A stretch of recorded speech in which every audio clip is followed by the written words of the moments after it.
Hello, hello. എല്ലാവർക്കും എഴുതാപ്പുറത്തിൻ്റെ അടുത്ത എപ്പിസോഡിലേക്ക് സ്വാഗതം. നമ്മൾ സ്ട്രേഞ്ചർ ദാൻ ഫിക്ഷൻ എന്നുള്ള ടോപ്പിക്കാണ് കൈകാര്യം ചെയ്തുകൊണ്ടിരുന്നത്. ഇനിയും കുറച്ച് രസകരമായ അനക്ഡോട്ട്സും പുസ്തകങ്ങളുടെ കാര്യങ്ങളുമായിട്ട് നമ്മളിത് കണ്ടിന്യൂ ചെയ്യുകയാണ്. അതെ, എസ് കെ പൊറ്റക്കാടിൻ്റെ സിംഹഭൂമി വായിച്ചിട്ട് അതിൻ്റെ അകത്ത് പറയുന്നുണ്ട് ഇവർ മസായി, ഐ തിങ്ക് മസായി ആണെന്ന് തോന്നുന്നു.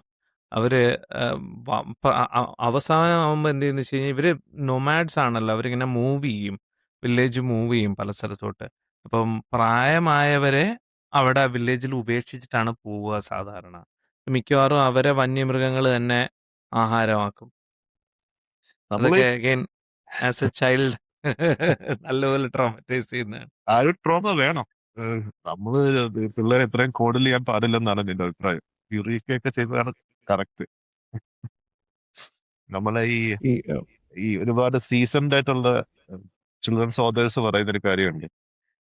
നമ്മൾ ഈ കുട്ടികളുടെ കഥ എഴുതുമ്പോൾ ചിലരൊക്കെ മരണവും ഡേഞ്ചറും അങ്ങനത്തെ കാര്യങ്ങളൊക്കെ അവോയ്ഡ് ചെയ്യുള്ളൂ. പിള്ളേർക്ക് ഭയങ്കര ഇഷ്ടമാണ്, അവർക്ക് ഭയങ്കര ത്രില്ലിങ് ആ കാര്യങ്ങൾ. മരണവും പിള്ളേരൊക്കെ അറിയണ്ടേ? ഇങ്ങനെയാണ് പിള്ളേര് വളരുന്നത്. കുറേശ്ശെ ട്രോമ കൊടുക്കുമ്പോഴാണ് പിള്ളേര് വളരുന്നത്.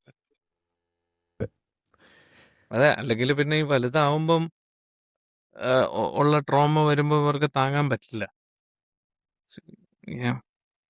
എന്നാലേ ഈ Anyways, ടോപ്പിക് പറഞ്ഞപ്പോൾ ആദ്യം ആലോചിച്ചൊരു കാര്യമുണ്ട്. നമുക്ക് ഇത് വായിച്ചതൊന്നുമല്ല, സ്കൂൾ ടെക്സ്റ്റ് ബുക്കിൽ ഉണ്ടായതാണ്. നമുക്ക് CBSE ടെക്സ്റ്റ് ബുക്കിൽ എനിക്ക് തോന്നുന്നു ലിറ്റററി റീഡറോ അല്ലെങ്കിൽ ഏതെങ്കിലും അങ്ങനത്തെ വല്ലതും ആയിരിക്കാം. അതായത് നമുക്ക് ആ ചാപ്റ്റർ പഠിപ്പിക്കുമ്പോൾ ആ ചാപ്റ്ററിനെ പറ്റി ചെറിയൊരു സ്നിപ്പറ്റ് ഉണ്ടാവും. അത് എക്സാമിന് ഉണ്ടാവില്ല. ഒരു ഇൻട്രസ്റ്റിംഗ് ഫാക്റ്റ് അതിൻ്റെ സൈഡിൽ ചെറിയൊരു പോർഷനായിട്ടുണ്ടാവും. ഇത് ടൈറ്റാനിക്കിനെ പറ്റിയായിരുന്നു, ഷിപ്പ്രെക്കിനെ പറ്റിയായിരുന്നു ചാപ്റ്റർ. എനിക്ക് ഓർമ്മയുണ്ട്, ടൈറ്റാനിക് അല്ല സ്പെസിഫിക് ആയിട്ട്. അപ്പോൾ അതിനകത്ത് ഇൻട്രസ്റ്റിംഗ് ആയിട്ട് പറഞ്ഞേക്കുന്ന സാധനം എനിക്കിപ്പോഴും ഓർമ്മയുള്ളൊരു കാര്യം, വയലറ്റ് ജെസോപ്പ് എന്ന് പറഞ്ഞിട്ടൊരു നേഴ്സിനെ പറ്റിയാണ്. ഒരു ബ്രിട്ടീഷ് നേഴ്സാണ്. അപ്പോൾ ഞാൻ അതിൽ ആ ടെക്സ്റ്റിൽ പറഞ്ഞേക്കണത് പുള്ളിക്കാരി 2 ഷിപ്പ്രെക്ക് സർവൈവ് ചെയ്തു എന്നാണ് പറയുന്നത്. ഫസ്റ്റ് വൺ ടൈറ്റാനിക്കാണ്. സെക്കൻഡ് വൺ ടൈറ്റാനിക്കിൻ്റെ ആ കമ്പനി തന്നെ ഇറക്കിയ ഒരു ഷിപ്പ് ഉണ്ടായിരുന്നു, ബ്രിട്ടാനിക് എന്ന് പറഞ്ഞിട്ട്, HMS ബ്രിട്ടാനിക് എന്നൊരു ഷിപ്പ് ഉണ്ടായിരുന്നു. അതും പുള്ളിക്കാരി സർവൈവ് ചെയ്തു. അപ്പോൾ ഞാൻ ഇന്നലെ രാത്രി ഒന്ന് ലുക്കപ്പ് ചെയ്ത് നോക്കിയാണ് പേരറിയാൻ വേണ്ടിയിട്ട്. അപ്പോഴാണ് മനസ്സിലാവുന്നത് പുള്ളിക്കാരി 3 സർവൈവ് ചെയ്തിട്ടുണ്ട്. ഈവൻ ടൈറ്റാനിക്കിന് മുമ്പ് പുള്ളിക്കാരി HMS ഒളിമ്പിക് എന്ന് പറഞ്ഞൊരു ഷിപ്പിലുണ്ടായിരുന്നു. ആ ഷിപ്പും ഒരു വാർഷിപ്പുമായിട്ട് കൂട്ടിയിടിച്ചായിരുന്നു. അതിൻ്റെ പേര് ഹോക്ക് എന്നോ അങ്ങനെ എന്തോ ആയിരുന്നു. അത് ഇടിച്ച് അത് സർവൈവ് ചെയ്ത ആളാണ്. പിന്നെ ടൈറ്റാനിക്കിൽ പോയി, ടൈറ്റാനിക്കിൽ നിന്ന് സർവൈവ് ചെയ്തു. പിന്നെ അങ്ങനെ 3 പോയയുടെ എല്ലാം മുക്കിയിട്ട് വരുന്നതാണ്. പോയതൊക്കെ മുക്കിയിട്ടാണ് പുള്ളിക്കാരി വരുന്നത്. എല്ലാത്തിന്റെയും ബാത്റൂമിൽ പോയിട്ട് പൈപ്പ് തുറന്നിട്ടിട്ട് അടയ്ക്കാതെ പോയി കാണും. അതുപോലെ ടൈറ്റാനിക്കിൻ്റെ കഥ, ടൈറ്റാനിക് സംഭവിക്കുന്നതിനൊക്കെ കുറേ മുമ്പ് ഒരു നോവൽ വന്നായിരുന്നു. അതിൻ്റെ പേരെന്തോ ഫ്യൂട്ടിലിറ്റി എന്തായിരുന്നു. ഇത് ക്വിസ് കോമ്പറ്റീഷനും കണ്ട് ചോദിച്ചൊരു ക്വസ്റ്റ്യൻ ആണ്. പേര് ഫ്യൂട്ടിലിറ്റി എന്നാണ്. അത് കഴിഞ്ഞ് 10-20 കൊല്ലം കഴിഞ്ഞിട്ടാണ് ടൈറ്റാനിക് ഷിപ്പിന്റെ പേര് ടൈറ്റൻ എന്നാണ്. അതാണ് ഷിപ്പിന്റെ പേര്. ഏകദേശം സിമിലർ ആണ്. അത് ഇടിച്ചു മുങ്ങുന്നതല്ല, അത് മഞ്ഞുമലയെ തട്ടി മുങ്ങുന്നതായിട്ട് തന്നെയാണ് പറയുന്നതിൽ. അതുപോലെ തന്നെ ഇതിൽ പറയുന്നത് ആ ഷിപ്പ് അൺസിങ്കബിൾ ആയിരുന്നു എന്നായിരുന്നു അവരുടെ ഒരു വിശ്വാസം. ടൈറ്റാനിക്കും അങ്ങനെ തന്നെയായിരുന്നല്ലോ. അങ്ങനെ കുറേ സംഭവങ്ങളുണ്ട്. ഇതൊക്കെയാണ് എനിക്കൊരു ഓർമ്മ വരുന്ന കാര്യങ്ങൾ. നിങ്ങൾ ആരെങ്കിലും മറ്റേ ഇത് പറഞ്ഞപ്പോ വേറൊരു വ്യക്തിയുണ്ട് ഇതേപോലെ. ഹിരോഷിമയിൽ പോയപ്പം അവിടെ ആറ്റം ബോംബ് ഇട്ടു. പുള്ളി എങ്ങനെയോ സർവൈവ് ചെയ്തിട്ട് ഓടി രക്ഷപ്പെട്ട് നാഗസാക്കി. അവിടെ 2 ദിവസം കഴിഞ്ഞപ്പോ അടുത്ത ബോംബ്. അല്ല, പുള്ളി എന്നിട്ട് സർവൈവ് ചെയ്തു. അതും സർവൈവ് ചെയ്തു, ജീവിച്ചു. പിന്നെ പുള്ളി ജീവിച്ചു. അതാണ് പറയുന്നത്. റേഡിയേഷൻ ഇപ്പുറത്ത് വന്നപ്പോ നെഗറ്റീവ് ആയി പോയി കാണും. ചിലരുടെ തലയെ മറിച്ച് വരയുടെ പവറാ. എനിക്ക് പക്ഷെ ഈ ഇതൊക്കെ കാണും. മറ്റേ ഫൈനൽ ഡെസ്റ്റിനേഷൻ എന്ന് പറഞ്ഞ മൂവി ഇതില്ലേ, അതിലെപ്പോഴും ഇങ്ങനെയാണല്ലോ.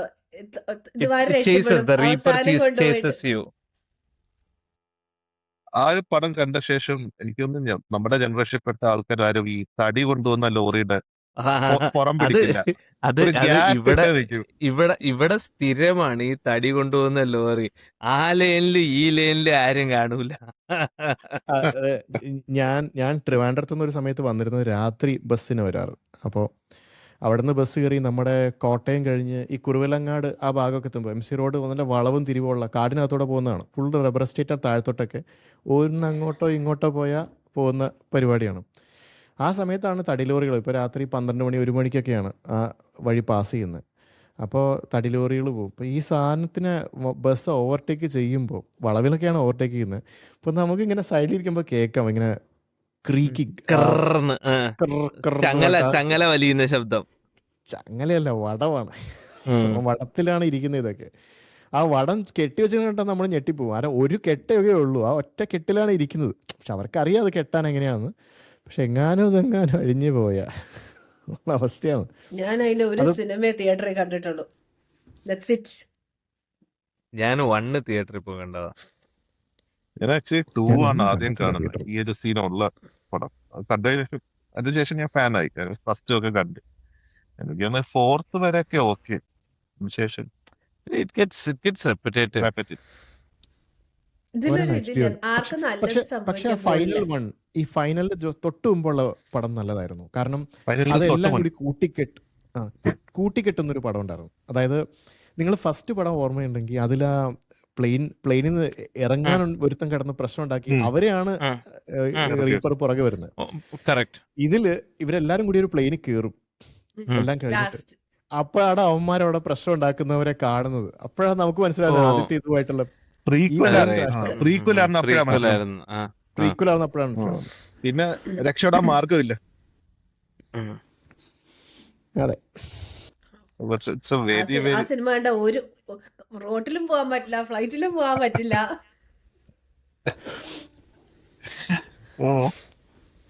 നിങ്ങൾ ആരെങ്കിലും ആ. ചെറിൽ സ്ട്രെയ്ഡിന്റെ ഇത് വായിച്ചിട്ടുണ്ടോ? വൈൽഡ് എന്നും പറഞ്ഞിട്ട്. ഇല്ല.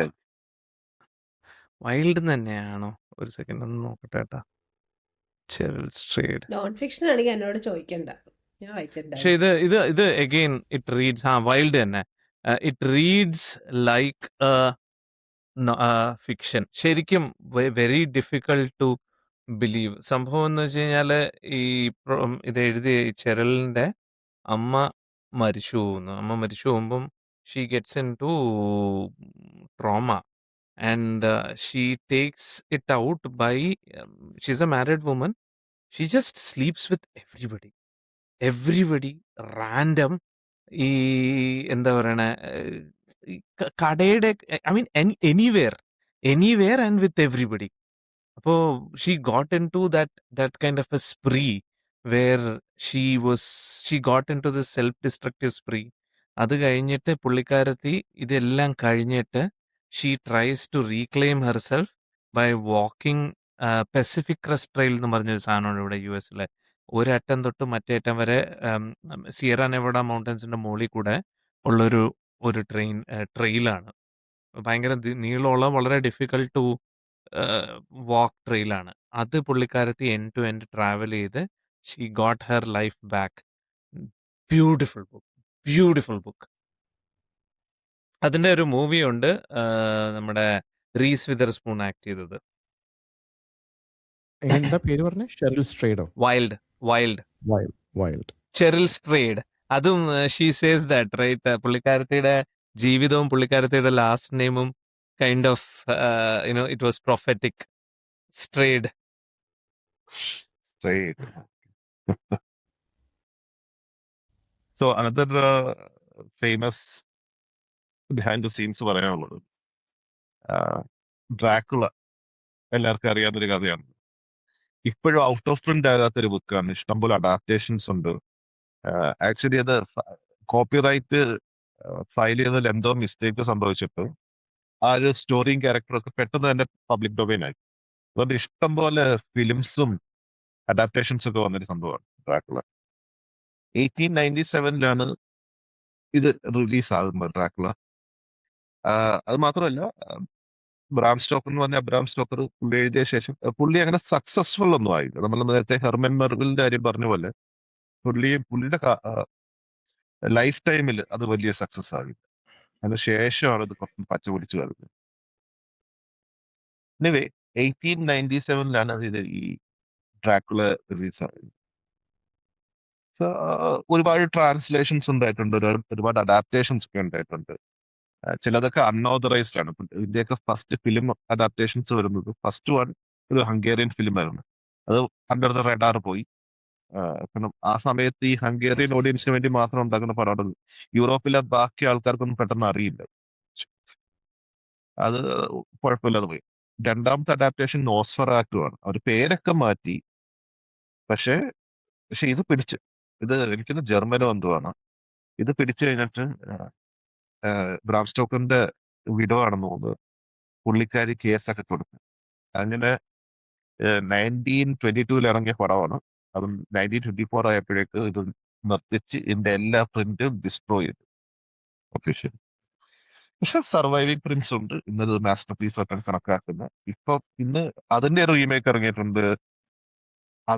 അതിനെ ബേസ് ചെയ്തുകൊണ്ട്, ആ ഫിലിം ഷൂട്ടിങ്ങിനെ ബേസ് ചെയ്തുകൊണ്ട് ഒരു സിനിമയൊക്കെ ഇറങ്ങിയിട്ടുണ്ട്. 2000 വില്യം ഡാഫ് ഒക്കെ ഉള്ള ഫിലിമുണ്ട്, ജോൺ മാൽക്കോവിച്ച് ഒക്കെ ഉണ്ട്. അതിന്റെ പേര് കിട്ടുന്നില്ല. Anyway, story I want to tell about is, ഈ നേരത്തെ ഈ സിനിമയുടെ കാര്യം പറഞ്ഞല്ലോ, ഓരോരോ ലോക്കൽ ലാംഗ്വേജസിൽ പബ്ലിഷ് ചെയ്യുന്ന സിനിമ വെളിയിലോട്ട് അങ്ങനെ അറിയാനൊന്നും പോകുന്നില്ല. So somewhere in 80s, people discovered you know version of Dracula in Iceland. 1980s. അപ്പൊ ഇത് കുറച്ച് ഡിഫറെന്റ് ആണ് ഈ ഐസ്ലൻഡ് ഇറങ്ങിയ book. Difference in the sense, this is supposedly based on an earlier draft version of Dracula. It's so different from that. ഇതിൽ ഒരുപാട് വ്യത്യാസങ്ങളുണ്ട്. ഇപ്പം ഡ്രാക്കുളയ്ക്ക് നമ്മൾ ബ്രാം സ്റ്റോക്കറിന്റെ ഡ്രാക്കുളയ്ക്ക് എത്താണെങ്കിൽ ഡ്രാക്കുളയ്ക്ക് ഷേപ്പ് ഷിഫ്റ്റിംഗ് പവേഴ്സ് ഉണ്ട്, ഭയങ്കര വാമ്പയറിസത്തിന്റെ എല്ലാ ലക്ഷണമൊക്കെ ഉണ്ട്. ഇതില് Dracula is more like A cult leader. പുള്ളിക്കാരന് സ്വന്തമായിട്ട് സ്ലേവ്സ് ഉണ്ട്, കുരങ്ങന്മാരെ പോലെ കുറെ മനുഷ്യന്മാർ, അങ്ങനത്തെ കുറെ ശിങ്കടികളുണ്ട്. ആൻഡ് ഈ രാത്രിയാകുമ്പോ നമ്മുടെ ഇങ്ങനെ ഉണ്ടല്ലോ, നമ്മുടെ ജോണതൻ ഹോക്കർ, എന്തായിരുന്നു, ഹാർക്കർ, ഹാർക്കർ, റൈറ്റ്? ജോണത്തൻ ഹാർക്കർ. ഇതിനകത്ത് തോമസ് ഹാർക്കർ എന്നാണ് പേര്. പുള്ളി ഈ കൊട്ടാരത്തിൽ രാത്രി അന്വേഷിച്ച് നടക്കുമ്പോൾ ഡ്രാക്കുലാസ് ബ്രൈഡ്സിന് പകരം ഒരു സിംഗിൾ ബ്രൈഡിനെ കാണത്തുള്ളൂ, ജോസഫി എന്ന് പറഞ്ഞു. And he almost falls in love with. കൊട്ടാരത്തിനകത്ത് രാത്രി ബ്ലാക്ക് മാസും റിച്വൽ സാക്രിഫൈസ് ഒക്കെ നടക്കുന്നു. Story is very very different.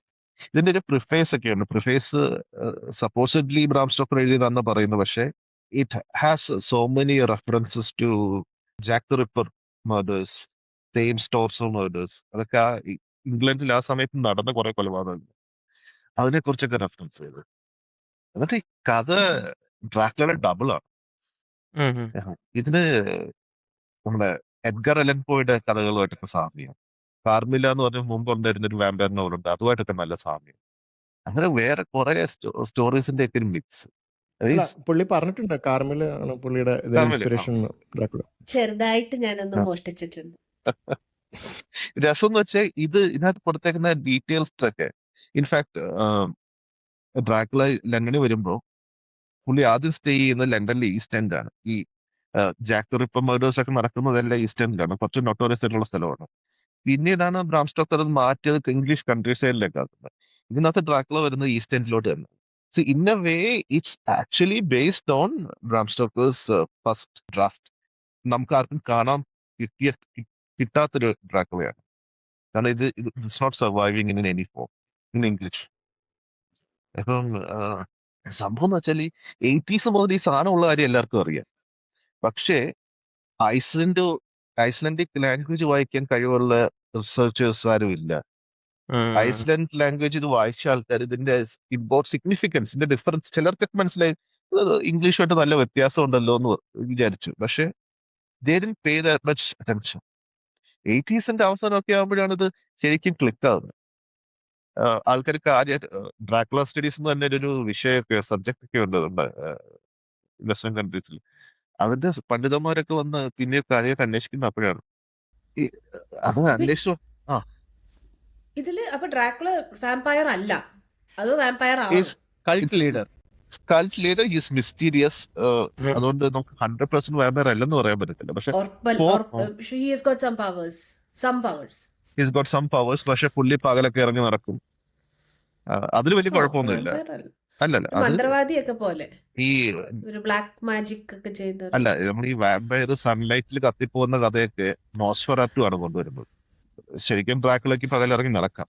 Hill be little bit more weak, അത്രയേ ഉള്ളൂ. അപ്പം അത് നമുക്ക് നോക്കിയിട്ട് പറയാൻ പറ്റത്തില്ല he's not a vampire. So it's a little bit ambiguous. തിളങ്ങുന്നല്ലോ സ്പാർക്ലിംഗ് സൺലൈറ്റ്. ട്വൈലൈറ്റ്. എനിക്ക് തോന്നുന്നു പിന്നെ മീനയൊക്കെ ഇങ്ങനെ സൈഡിൽ കൂടെ അങ്ങ് ചേരും, കളത്തിലങ്ങ് ചേരും ലാസ്റ്റ്. പിന്നെ ബാരിങ്ടൺ എന്ന് പറഞ്ഞൊരു ക്യാരക്ടർ ഉണ്ട്. അദ്ദേഹം ആക്ച്വലി ഇതിനകത്ത് ഫസ്റ്റ് ഡ്രാഫ്റ്റ് ഉണ്ടായിരുന്നതാണ്. പുള്ളിയെ പിന്നെ സെക്കൻഡ് ഡ്രാഫ്റ്റ് ആയി കഴിയുമ്പോഴേക്കും ബ്രാം സ്റ്റോക്കർ പുള്ളിയുടെ കുറച്ച് റോളൊക്കെ എടുത്ത് വാൻ ഹെൽസിംഗിന് കൊടുത്തിട്ട് പുള്ളി ഔട്ടാക്കി. ബാരിങ്ടൺ ഇല്ല, പക്ഷെ ഇതിനകത്ത് ബാരിങ്ടൺ ഉണ്ട്. So it's actually based on that first draft. എങ്ങനെ ഈ ഫസ്റ്റ് ഡ്രാഫ്റ്റ് കിട്ടിയെന്ന് ആർക്കും ഇത് മനസ്സിലാവുന്നില്ല. പിന്നെ കുറച്ച് പ്ലാജറിസം ഉണ്ടായിരുന്നു. കാരണം അതിലോട്ടും വരാം. ഈ സംഭവം ആക്ച്വലി ഐസ്ലാൻഡിക് ലാംഗ്വേജിൽ 1900 ഇറങ്ങിയത്, സീരിയലൈസ്ഡ് ആയിരുന്നു തോന്നുന്നു. മാർട്ട് മിർഖാന എന്നാണ് ഇതിന്റെ പേര്. ഇതിന്റെ ട്രാൻസ്ലേറ്റർ എന്ന് പറയുന്ന മനുഷ്യൻ വാൾഡിമർ അസ്മുൻസൺ, പുള്ളിയാണ് ട്രാൻസ്ലേറ്റർ എന്ന് പറയുന്നത്.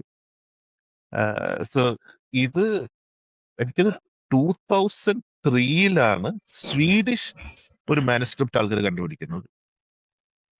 സ്വീഡനില് ഇത് ഈ ഡ്രാക്കുള ഇറങ്ങിയ പിറ്റേ വർഷം മുതൽ ഒരു സ്വീഡിഷ് പത്രത്തില്, ഡാഗൻ എന്ന് പറഞ്ഞ പത്രത്തില് ഇത് സീരിയലൈസ്ഡ് വന്നു. അപ്പൊ അതിന്റെ ഒരു കോപ്പിയാണ് ഈ ഐസ്ലാൻഡിക് വൺ. ഐസ്ലാൻഡിക് വൺ അവിടെ നിന്ന് എടുത്തതാണ്. അപ്പൊ ഈ സ്വീഡിഷ് സംഭവം ആർക്കും അറിയില്ലായിരുന്നു. 2017 തോന്നുന്നത്, സോറി 2014 കണ്ടുപിടിക്കുന്നത്. 2017 ഇതിന്റെ ട്രാൻസ്ലേഷൻ പബ്ലിഷ് ചെയ്യുന്നത്. അത് പബ്ലിഷ് ചെയ്തപ്പോഴാണ് ഫുൾ വേൾഡിന് മനസ്സിലാകുന്നത്. സ്വീഡിഷ് കഥയുടെ പേര് മോർക്രറ്റ്സ് വാക്ടർ. ഈ രണ്ടിന്റെയും അർത്ഥം പവേഴ്സ് ഓഫ് ഡാർക്ക്നെസ് എന്നാണ്. പിന്നെ ഇംഗ്ലീഷ് ട്രാൻസ്ലേഷൻ എങ്ങനെയാണ്? The powers of darkness, the lost Dracula, അല്ലെങ്കിൽ ഡ്രാക്കുള ദ ഫസ്റ്റ് ഡ്രാഫ്റ്റ്. അങ്ങനെ കുറെ ബുക്സ് ഇറങ്ങി. ഇത് നോൺ ഫിക്ഷൻ തന്നെ ആൾക്കാർ അഡാപ്റ്റ് ചെയ്തിട്ട്. ഇത് നേരത്തെ പറഞ്ഞല്ലോ, ഇത് പബ്ലിക് ഡൊമൈനിലല്ല ഡ്രാക്കുള. അപ്പൊ ആൾക്കാർക്ക് ഇത് ഒരു ട്രാൻസ്ലേഷൻ വന്നു കഴിഞ്ഞാൽ ആൾക്കാർക്ക് എങ്ങനെ വേണമെങ്കിലും ഇറക്കാം. കൂടുതൽ ആൾക്കാർ ഇതിനെ കുറിച്ച് അറിഞ്ഞ് പല പല ട്രാൻസ്ലേഷൻസ് ഇറങ്ങിയിട്ടുണ്ട്. The first Dracula, the lost Dracula എന്നൊക്കെ പറഞ്ഞു. ബേസിക്കലി ആ നോവലിന്റെ ടൈറ്റിൽ പവേഴ്സ് ഓഫ് ഡാർക്ക്നെസ് ആണ്. അതായത് ഭയങ്കര ഒരു റെവലേഷൻ ആയിരുന്നു ഇത് ഇറങ്ങിക്കഴിഞ്ഞപ്പോൾ. വൺ ഹൈപ്പ് ആയിരുന്നു. കാരണം this is the first draft of Dracula എന്ന് പറഞ്ഞിട്ട് ബിക്കേം എ ഹ്യൂജ് ന്യൂസ്. എനിക്ക് അത്രയും ഓർമ്മയുണ്ടോന്ന് അറിയില്ല. അത് ഇറങ്ങിയ സമയത്തൊക്കെ ഭയങ്കര സംഭവമായിരുന്നു. ഫോറയിലൊക്കെ ആർട്ടിക്കിൾ ആഫ്റ്റർ ആർട്ടിക്കിൾ ഇതിനെ കുറിച്ച് പറയാനുണ്ട്. And of course, we cannot miss talking about Vinay's Dracula. Cult classic ആണത്. Cult classic. അതെ, വിനയൻ പക്ഷെ മറ്റേ അങ്ങേര് ക്രോസ് ഓവർ കൊണ്ടുവരാൻ പോവാ. അറിഞ്ഞായിരുന്നോ? ഞാൻ ട്രെയിലർ അതിശയൻ. ട്രെയിലർ അല്ല, അനൗൺസ്മെന്റ്. പോസ്റ്റർ അത് അനൗൺസ്മെന്റ് മാത്രമായിരിക്കും വിചാരിക്കുന്നു. നോക്കാം. ഓക്കെ, ഇതിലെ ഒരു കാര്യം കൂടെ പറഞ്ഞു നോക്കാം. ഡ്രാക്കുളറ്റ്സ് എന്നാണ് ഡ്രാക്കുളയുടെ പേര്. ഡ്രാക്കുളയുടെ പേര് ഡ്രാക്കുളറ്റ്സ്, ഡ്രാക്കുളറ്റ്സ്. Swedish version. ഞാൻ വെച്ചു ഡ്രാക്കുളയുടെ കുട്ടികളെ ആയിരിക്കും ഡ്രാക്കുളറ്റ്സ്. ഇപ്പൊ അതിനെക്കുറിച്ച് ഒരുപാട് ഡിബേറ്റ് നടക്കുന്നുണ്ട്. ഇത് ഓതറൈസ്ഡ് ട്രാൻസ്ലേഷൻ ആണോ അതോ ഇത് അടിച്ചു മാറ്റിക്കൊണ്ടുപോയത് അൺഓതറൈസ്ഡ് ഫാൻ ഫിക്ഷൻ എന്നൊക്കെ ആരൊക്കെ പറഞ്ഞു. രസം എന്ന് വെച്ചാൽ ഐസ്ലാൻഡിൽ ഈ സാധനം ഇറങ്ങിക്കഴിഞ്ഞപ്പോഴേ ഒരൊറ്റ സിംഗിൾ റിവ്യൂ കിട്ടിയത്, full negative, utter garbage, utter trash എന്നൊക്കെയാണ് കൊടുത്തത്. ബട്ട് ഡിസ്പൈറ്റ് ദാറ്റ് ഐസ്ലാൻഡിൽ ഭയങ്കര ഹിറ്റായിരുന്നു. പത്രത്തിൽ ഒരു വർഷമായിട്ട് സീരിയലൈസ് ചെയ്ത് വന്നേ. അപ്പൊ വലിച്ചു നീട്ടുന്നതുകൊണ്ട് ഗുണമുണ്ട്. ആൾക്കാർക്ക് മനസ്സിലാത്ത ഇതാണ്, it had so many things that were in his first draft. പക്ഷെ ഇത് ഇയാളുമായിട്ട് എങ്ങനെ കോണ്ടാക്റ്റിൽ വന്നു എന്ന് വ്യക്തമായിട്ട് ഇവർക്ക് അറിയില്ല. പിന്നെ പ്രിഫേസ്, ബ്രാം സ്റ്റോക്കർ എഴുതിയ പ്രിഫേസ് എന്ന് പറയുന്നത് could be it's a good chance it's a forgery, അങ്ങനെയൊക്കെയുണ്ട്. Debate is ongoing.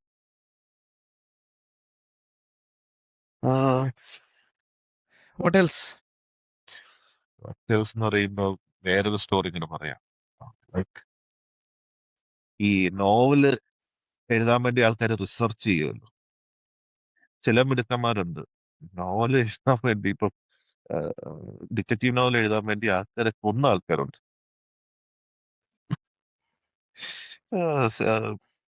So some real life cases. Richard Klinghammer 91 പുള്ളിയുടെ വൈഫ് മിസ്സിംഗ് ആയതാണ്. Dutch guy. ആൻഡ് 92 പുള്ളിയുടെ മാനുസ്ക്രിപ്റ്റും കൊണ്ടുവരും. വെനസ്ഡേ മിൻസ്ഡ് മീറ്റ് ഡേ, അതാണ് മാനുസ്ക്രിപ്റ്റിന്റെ full പേര്. അപ്പൊ പബ്ലിഷറിന് കൊടുത്തു.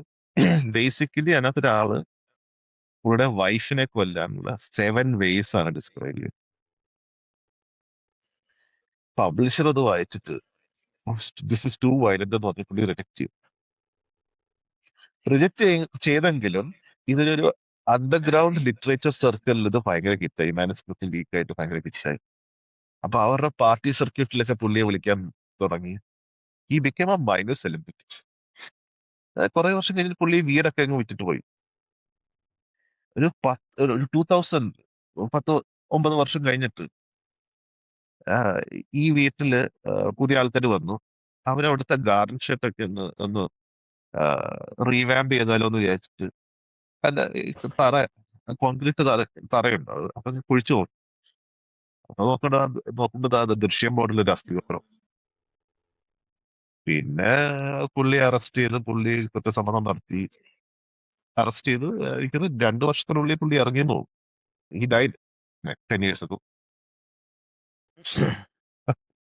ഓരോ ആൾക്കാരെ കോക്കിയായിട്ട് മരണത്തിന്റെ കഥകളൊക്കെ. വൺ റിസർച്ച് ആയി പോയല്ലോ.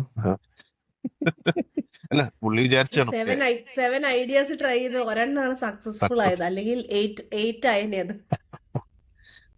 പുള്ളി വിചാരിച്ചാണ് എന്തായാലും കൊന്നു, അതിന്റെ അനുഭവം വേസ്റ്റ് ആകണ്ട, കഥ എഴുതിക്കളോ. ഒരു കഥ എഴുതിക്കോ. പിന്നെ മൈനർ സെലിബ്രിറ്റി ഒക്കെ ആയല്ലോ. ഇനി എന്ത് വേണം?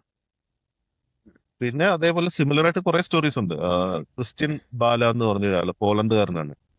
പുള്ളി അമോക്ക് എന്ന് പറഞ്ഞ ബുക്ക് എഴുതിയ 2003. അപ്പം 2000 ഒരു കൊലപാതകം ഉണ്ടായിരുന്നു ഒരു ബിസിനസ്സുകാരൻ്റെ, ജാൻ സ്റ്റോസ്കി. അയാളെ കൊന്നു കഴിഞ്ഞിട്ട് ഇപ്പം പുള്ളിയുടെ ഫോൺ മിസ്സിംഗ് ആണ്. അപ്പൊ പോലീസുകാർക്ക് ആ സമയത്ത് കാര്യമായിട്ടൊന്നും ചെയ്യാൻ പറ്റിയില്ല. അന്വേഷിച്ചു, വിട്ടു.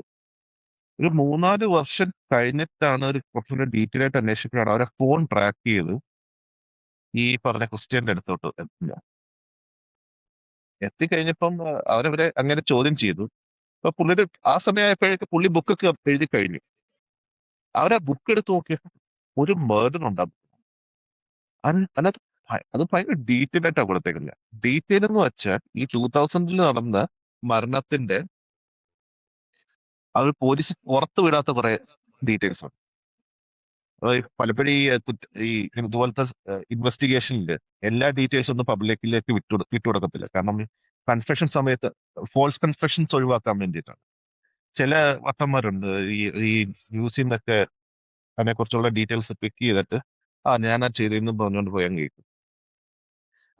മാനസിക പ്രശ്നമുള്ളവർ അല്ലെങ്കിൽ ഈ അറ്റൻഷനൊക്കെ സീക്ക് ചെയ്ത് ആൾക്കാരുണ്ടാവും. അപ്പൊ അത് അവോയ്ഡ് ചെയ്യാൻ വേണ്ടിയാണ് ഫുൾ ഡീറ്റെയിൽസ് കൊടുക്കാത്തത്. ഇപ്പൊ പോലീസുകാർ പബ്ലിക്കിൽ വിടാത്ത കുറെ ഡീറ്റെയിൽസ് ഒക്കെ ഈ ഒരു സ്റ്റോറിക്കകത്തുണ്ട്. അവര് നേരിലെത്തിയത് ആ ഫോൺ ട്രാക്ക് ചെയ്തതാണ്. കുറച്ചും കൂടെ വിശദമായിട്ട് അന്വേഷിച്ചപ്പോ നേരിട്ട് എക്സ് വൈഫ് ഒരിക്കലെങ്ങാണ്ട് ഈ ബിസിനസ്മാനായിട്ട് ഡേറ്റിന് പോയിരുന്നു. അതിന്റെ അസൂയ കാരണം പുള്ളി ചെയ്തു വെച്ച പരിപാടിയാണ്. അങ്ങനെ 2008 പുള്ളിക്ക് ശിക്ഷ വിധിച്ചു.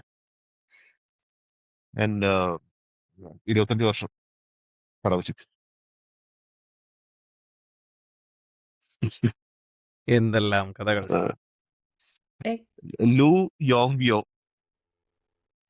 പുള്ളി ഇതേപോലെ ഒരു സക്സസ്ഫുൾ ഓതറാണ്. ചൈനയില് 95 പുള്ളിയും പുള്ളിയുടെ കൂട്ടാളിയും കൂടെ 4 പേരെ കിട്ടി. 2017 പുള്ളിയുടെ ബുക്ക് ഇറക്കിയിരുന്നു, ദ ഗിൽറ്റി.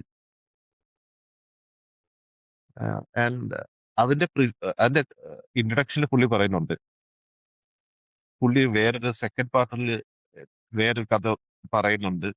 ആ കഥയുടെ പ്രിമൈസ് എന്ന് വെച്ചാല് ആ സ്റ്റോറി ഇതാണ്: the beautiful writer who killed. ഒരു സ്ത്രീ, ഷീസ് എ റൈറ്റർ, പുള്ളിക്കാരി ഒരുപാട് കൊലപാതകങ്ങൾ ചെയ്തിട്ടുണ്ട്, പക്ഷെ പിടിക്കപ്പെട്ടു.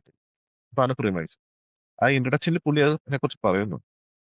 ഈ 2017 വന്ന സംഭവം അത് അത് അതിന്റെ വഴിക്ക് പോയി. 2019 ഈ പഴയ 95 കേസ് DNA എവിഡൻസ് ഒക്കെ വെച്ചിട്ട് ചൈനീസ് പോലീസ് കണ്ടുപിടിച്ചു. They tracked it to him. പോലീസുകാര് പുള്ളിയുടെ വാതിൽ മുട്ടിയപ്പം പുള്ളിക്കാരൻ പറഞ്ഞതാ, എന്താ എത്ര വൈകിയേ, ഞാൻ നിനക്ക് വേണ്ടി കാത്തിരിക്കുകയായിരുന്നു. അപ്പൊ ആ പുള്ളിക്കാരന് അത്രയും വർഷം കൊണ്ട് ആ ഗിൽട്ട് പുള്ളി അങ്ങനെ തിന്നോണ്ടിരിക്കുകയാണ്. കാരണം ആ സമയത്ത് ഒരു ബിസിനസ്സുകാരനെ കൊല്ലാൻ വേണ്ടിയിട്ടാണ് പണം ഉണ്ടാവുമെന്ന് വിചാരിച്ചിട്ട് ഒരു ബിസിനസ്സുകാരനെ കൊന്നത്. അതിന് ദൃസാക്ഷിയായിട്ടുള്ള അവർ സ്റ്റേ ചെയ്ത ബെഡ് ആൻഡ് ബ്രേക്ക്ഫാസ്റ്റിലെ 2 കപ്പിളുണ്ട്, അവരെ കൊല്ലേണ്ടി വന്നു. അവരുടെ കൊച്ചുമോനുണ്ട്, 13 വയസ്സുള്ള കുട്ടി, അവനെ കൊന്നു. അപ്പൊ അതിന്റെ ഒരു ഗിൽട്ട് പുള്ളി അഫക്ട് ചെയ്യുന്നുണ്ടായിരുന്നു. അപ്പൊ ഭാര്യയ്ക്കുള്ള കത്തിലൊക്കെ പുള്ളി അത് എഴുതി വെച്ചേക്കുന്നത്, എനിക്ക് ഇപ്പോഴൊരു ആശ്വാസം കിട്ടുന്നതെന്നൊക്കെ പറഞ്ഞിട്ട്. ബട്ട് 2019 എക്സിക്യൂട്ട് ചെയ്തു പുള്ളി. പക്ഷേ ഇതാണ് audacity to include details of a murder or some way suggest that in their upcoming novels. I think it's also പുള്ളിക്ക് അതൊരു ഗിൽട്ട് എവിടെയെങ്കിലും എഴുതി തീർക്കുക എന്നുള്ളത് കൺഫെഷൻ പോലെയും ആവാം അത്. Maybe. ഈ പർട്ടിക്കുലർ ആള് not because he was being cocky, പക്ഷെ അതൊരു ഒരു തരത്തിലുള്ളൊരു സ്റ്റിഗ്ലാർസന്റെ ഗേൾ വിത്ത് ഡ്രാഗൺ ടാറ്റു, അതിനൊരു ഇൻസൈറ്റിംഗ് ഇൻസിഡന്റ് ഉണ്ട്. അതെ. പുള്ളി ഒരു പെൺകുട്ടിയുടെ ഒരു റേപ്പ് തടയാൻ പുള്ളിക്ക് പറ്റാത്തതിന്റെ ഗിൽറ്റ് വെച്ചിട്ട് എഴുതിയെന്നാണ് പറയുന്നത് തുടങ്ങിയത്. പിന്നെ നമുക്ക് ഉറപ്പിച്ച് പറയാൻ പറ്റത്തില്ല, കാരണം ഈ ചൈനയില് ഇത് യൂഷ്വലി വധശിക്ഷ കിട്ടിക്കഴിഞ്ഞാല് 2 വർഷം കൊണ്ട് അവരത് നടത്തും. ആ 2 വർഷത്തിനുള്ളിൽ if they show enough remorse അത് ജീവപര്യന്തമാക്കാനുള്ള ചാൻസ് ഉണ്ട്. അപ്പൊ അതിനുവേണ്ടി ചെയ്ത് കൂട്ടിയതാണോ എന്ന് അറിയില്ല. ക്രിസ്ത്യൻ ബാലയുടെ കാര്യത്തില് വാസ് പ്യുവർ ഓഡാസിറ്റി. കാരണം പുള്ളിയുടെ കമ്പ്യൂട്ടർ തപ്പി നോക്കിയപ്പോ അതിൽ 2ാമതൊരു നോവലിന്റെ പ്ലാനിങ് ഉണ്ടായിരുന്നു. അതിനുവേണ്ടിയുള്ള കൊലപാതകത്തിന് പുള്ളി റിസർച്ച് ചെയ്തുകൊണ്ട് നടക്കും. പുതിയ ഭാര്യ അന്വേഷിച്ചുകൊണ്ടിരിക്കുകയായിരുന്നായിരിക്കും. അല്ല, ആരെങ്കിലും കൊന്നാ മതിയായിരിക്കും അടുത്ത കഥ. ഈ പ്രേം നസീറിന്റെ മറവിൽ തിരിവ് സൂക്ഷിക്കുക എന്നിട്ട് പടമാണ്, വളവിൽ തിരിവ്. വളവിൽ തിരിവ്. അതിനകത്ത് പുള്ളി ഒരു നോവലിസ്റ്റാണ്. പുള്ളി നോവലിസ്റ്റായിട്ട് പുള്ളി പോകുന്ന സ്ഥലത്ത് ഒരു ഏകാന്തതയ്ക്ക് വേണ്ടിയിട്ട് ഒരു സ്ഥലത്തേക്ക് മാറി താമസിക്കുകയാണ് പുതിയ നോവലിന് വേണ്ടിയിട്ട്. അപ്പോൾ സിനിമയ്ക്കോ നോവലിനോ. അപ്പോൾ അവിടെ ഒരു പ്രശ്നമുണ്ട്, ഒരു വളവുണ്ട്. ആ വളവിൽ എപ്പോഴും ഒരു ജീപ്പ് പ്രത്യക്ഷപ്പെടും. അവിടുത്തെ പഴയൊരു ബ്രിട്ടീഷ് സായിപ്പിൻ്റെ ജീപ്പാന്നാണ് പറയുന്നത്. അത് രാത്രി വരും, അതിലെ പോകുന്ന വണ്ടികൾ അപകടത്തിൽപ്പെടും. പെട്ടെന്ന് ജീപ്പ് ഫ്രണ്ടിൽ വരുമ്പോൾ അവർക്ക് തിരിക്കാൻ സ്ഥലമില്ലാതെ അവർ കൊക്കയിലേക്ക് വീഴും. അപ്പോൾ പുള്ളി അതിനെപ്പറ്റിയൊരു കഥ എഴുതും. കഥ എഴുതി പുള്ളി അവസാനം കഥ എഴുതിയതുപോലെ ആകും. എന്താണ് അതിൻ്റെ ബാക്കിലുള്ള ഇതെന്ന് പറഞ്ഞിട്ടൊരു പുള്ളിയുടെ ഇമാജിനേഷൻ വെച്ചൊരു കഥ എഴുതും. അപ്പോൾ നമ്മൾ വിചാരിക്കാത്ത ആളായിരിക്കും വില്ലനായിട്ട് വരുന്നത്. കാണാത്തവർക്ക് വേണ്ടിയിട്ട് യൂട്യൂബിലുണ്ട് സിനിമ, കണ്ടല്ലേ? കണ്ടോ? നല്ലതാ, സിമ്പിൾ പടമാണ്. ചിരിക്കാനുണ്ട് പണ്ട് കുറെ. കണ്ടതാ, കാരണം പണ്ട് കണ്ടതാ. അൺഇൻറ്റൻഷണൽ കോമഡി ഉണ്ട്. പണ്ടത്തെ കുറെ ഒന്നും ഓർമ്മയൊന്നുമില്ല. അറിയാലോ, പഴയ ഡയലോഗുകളും അതൊക്കെ, അങ്ങനെ കുറെ കാര്യങ്ങളുണ്ട്. പക്ഷെ കഥ രസമാണ്, അതിൻ്റെ ഒരു ട്വിസ്റ്റൊക്കെ നല്ല രസമാണ്. എന്താ പടത്തിന് പേര്? വളവിൽ വളവിൽ തിരിവ് തിരിവ് സൂക്ഷിക്കുക. സൂക്ഷിക്കുക. മറവിൽ തിരിവ് അപകടം. സൂക്ഷിക്കുക എന്നാണ്. വളവിൽ തിരിവ് അപകടം എന്നല്ലായിരുന്നാ? അല്ല, മറവിൽ തിരിവ് സൂക്ഷിക്കുക, അങ്ങനെ എന്തോ ആണ് പേര്. അത് നസീർ കൊള്ളാം. മറവിൽ തിരിവ് സൂക്ഷിക്കുക 72. ഒരു ചെറിയ കാര്യം കൂടി, ഇന്നലെ അത് മറ്റേ ചാറ്റിലിട്ടിരുന്നു. ഇത് ഈ പറഞ്ഞ പോലെ ഇങ്ങനത്തെ സാധനങ്ങളൊക്കെ കൂടുതൽ വരുന്ന അനിക്ഡോട്ടലായിട്ടാണ്. ഈ മറ്റേ നമ്മുടെ റീഡേഴ്സ് ഡൈജസ്റ്റ് ഒക്കെ ആയിരിക്കും അതിൻ്റെ മെയിൻ സംഭവം. അതിൽ ഒരു സംഭവം വായിച്ചതാണ്. ഒരു ബുക്ക് അതിൻ്റെ ഫസ്റ്റ് എഡിഷൻ ഒരു ബസ്സിൽ ട്രാൻസ്പോർട്ട് ചെയ്യുമായിരുന്നു. ഫസ്റ്റ് എഡിഷൻ മുഴുവൻ കത്തിപ്പോയി. അതായത് ബസ് മറഞ്ഞു, ബസ്സിന് തീ പിടിച്ച ഫസ്റ്റ് എഡിഷനിലെ കോപ്പീസൊക്കെ കത്തിപ്പോയി. ആ ബുക്കിൻ്റെ പേര് ദ വെയ്വേർഡ് ബസ് എന്നായിരുന്നു ഒരു സംഭവം ഉണ്ടായിരുന്നു. അങ്ങനെ കുറച്ച് കാര്യങ്ങളുണ്ടായിരുന്നു. ഇതൊക്കെ കറക്റ്റാണെന്ന് അറിയില്ല. കാരണം വേറൊരെണ്ണം ഞാനന്ന് നേരത്തെ പറഞ്ഞിട്ടുണ്ട്. ഈ നമ്മുടെ JFK അസാസിനേഷൻ നടന്ന സമയത്ത് US പെട്ടെന്ന് മൗണിംഗ് പ്രഖ്യാപിച്ച് എല്ലാ പരിപാടികളും നിർത്തി. അപ്പോൾ അവിടെ ഒരു പബ്ബിൽ, ഇത് എഴുതുന്ന ആൾ പറയുന്നതാണ്, ഒരു പബ്ബോ ഒരു ക്ലബ്ബോ അവിടെ കണ്ടൊരു പരിപാടി നടക്കുന്നുണ്ടായിരുന്നു. അപ്പോൾ ഒരു ബാൻഡ് പെർഫോം ചെയ്യുന്നുണ്ടായിരുന്നു അവിടെ. അപ്പോൾ ആ ബാൻഡ് പെട്ടെന്ന് ആ പരിപാടി അവരുടെ അടുത്ത് നിർത്താൻ പറഞ്ഞു. ക്ലബ്ബ് ക്ലോസ് ചെയ്യുവാണ്, പോവാന്ന് പറഞ്ഞു. എൻ്റെ ഓണർ വന്ന് പറഞ്ഞു. അപ്പോൾ ഈ ഓണറോട് ആ ബാൻഡിൻ്റെ ലീഡ് സിംഗർ പറഞ്ഞു, എന്താ കാര്യം എന്ന് വെച്ചപ്പോൾ പുള്ളി പറഞ്ഞു, ഇങ്ങനെ പ്രസിഡൻറ്റിന് അസാസിനേഷനാണ്. ഇവർ നാട്ടുകാരല്ല, ഒരു പുറത്തുനിന്ന് വന്നതാണ്, കുറച്ച് ഫേമസ് ആയി വരുന്ന ഒരു ബാൻഡാണ്. അപ്പോൾ അവരോട് പറഞ്ഞപ്പോൾ അവർ പറഞ്ഞു, that's what happens when you get famous, you get shot എന്ന് പറഞ്ഞു ആ lead singer. This is recounted by the owner's grandson. അപ്പോൾ ആ ലീഡ് സിംഗറിൻ്റെ പേര് ജോൺ ലെനൻ എന്നായിരുന്നു, ബാൻഡിൻ്റെ പേര് ബീറ്റിൽസ് ആയിരുന്നു. ഒരു കഥയുണ്ട്, എനിക്കറിയില്ല ആ സമയത്ത് ഈ ബ്രിട്ടീഷ് പോപ്പ് ബാൻഡ് ആ സമയത്ത് അവിടെ US ടൂർ ചെയ്തിരുന്നോ അല്ലെങ്കിൽ ഒരു ക്ലബിൽ പോയി പരിപാടി അവതരിപ്പിച്ചിരുന്നോ എന്നൊന്നും അറിയില്ല. പക്ഷേ ഇങ്ങനെ കുറേ സാധനങ്ങൾ വായിച്ചു. ഇപ്പോൾ ഇത് വെറും ഫിക്ഷൻ ആവാം, പറയാൻ പറ്റില്ല. ഇതൊക്കെയാണ് എനിക്കാകെ ഓർമ്മയുള്ളത്. ഓക്കെ, അപ്പൊ എന്നാ വൈൻഡ് അപ്പ് ചെയ്യാം. അപ്പോൾ എല്ലാവർക്കും ഇനിയൊരു എപ്പിസോഡിൽ കാണാം. Till then, this is Ezhuthappuram signing off. Sandeep, Lekha, Anoop and Krishnakumar.